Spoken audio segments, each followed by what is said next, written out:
Hey, welcome back to the channel. In today's video, I want to talk about one of the biggest traps that I see entrepreneurs falling into when they start coming into just a little bit of money.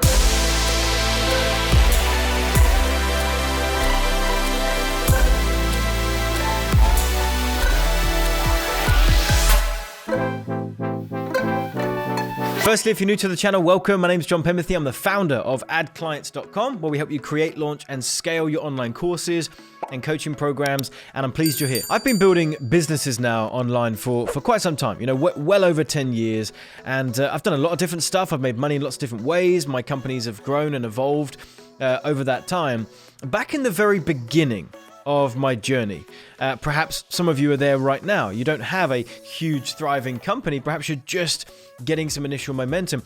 Back when you're at that stage, you're doing everything, right? You're a one-man band. You are, doing your marketing. You're doing your sales. You're building the techie stuff. You are, networking, outsourcing. You're doing all of this stuff yourself.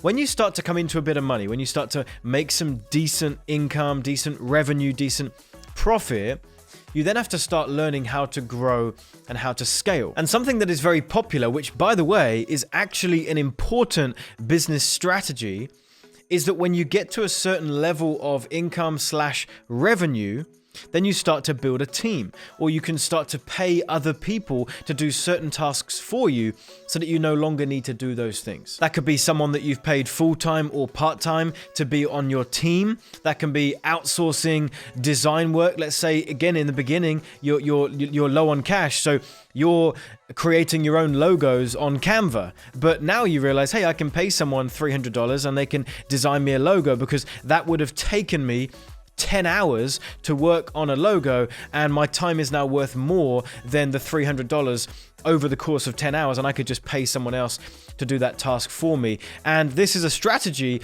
that continues to grow. So as the more money you make goes up, the more the value on your time increases along with it. And so therefore, the more you identify tasks and problem solving things and things that you're doing that is actually not paying you what your time is actually worth. Let's just take a look at a very simple example. Let's say that your business has got to a certain point that if you divide your income by the hours that you work in the day, you're going to get what your hourly time is worth. Now, let's say that my hourly time is worth about $1,000. Now let's say that there is a potential client, a prospect that needs liaising with, and we know that that's going to take about an hour to get that deal across the line, and that deal is worth $500 to my company. So I'm going to spend 1 hour over here to potentially, not even guaranteed, to potentially land a $500 customer, but my time, if I was to put it into other things, would be worth about $1,000, then that would not now be a good use of my time. Let's use another example. Let's say that in the beginning of my journey, I was building all of my own websites. Perhaps I didn't enjoy it. Perhaps I'm not even the best at it, but I had to do it because I was low on capital. Now let's say that my time's actually only worth $500. Let's use a completely different example. So worth $500. If I was to build my own website, let's say I needed a new one, and it would take me 20 hours total time to build a website, that's $10,000. Now, what if I could pay someone over here $1,000 to build me a website? I'm using 20 hours of my time over here that on average is worth $500, or I can pay someone $1,000 over here. It's better that I use my capital, my $1,000, to pay someone over here, because I can make more than $1,000 by using the 20 hours over here. Hopefully you're tracking with me. If you didn't, rewind this, go back, listen to that again.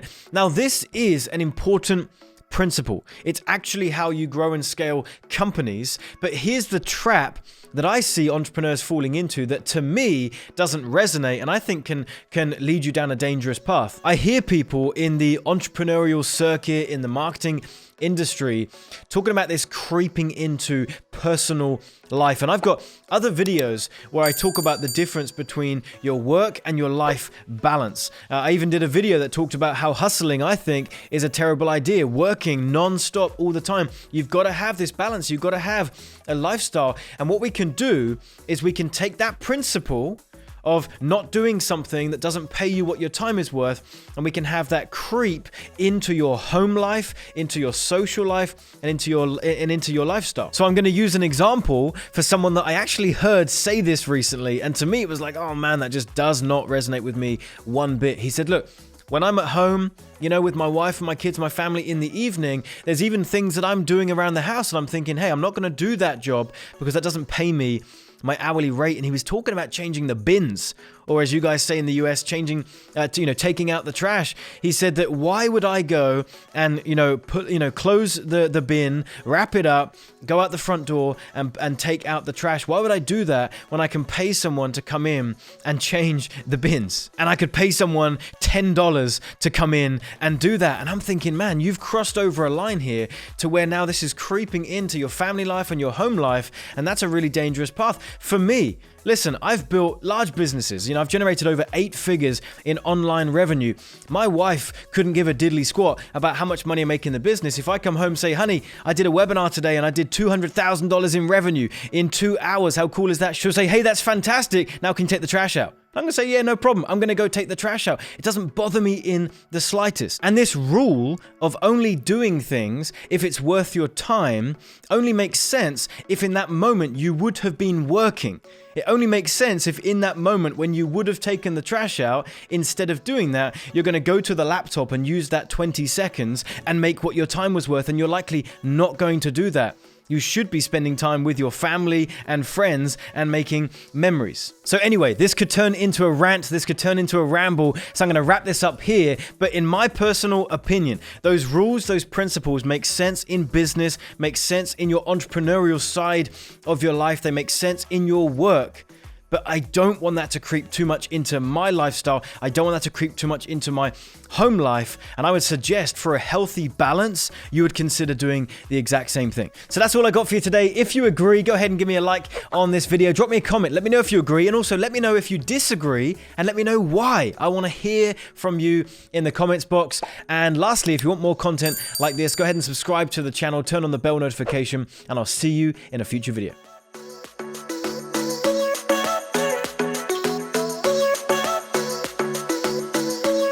Hating, patrolling, they're trying to catch me riding dirty, trying to catch me riding dirty, trying to catch me riding dirty, trying to catch me riding dirty. My music's so loud, I'm swanking. Is that the word? Patrolling and they're gonna catch me riding dirty, trying to catch me riding dirty, trying to catch me riding dirty. Trying to catch me riding dirty. Nice. Don't you put that in.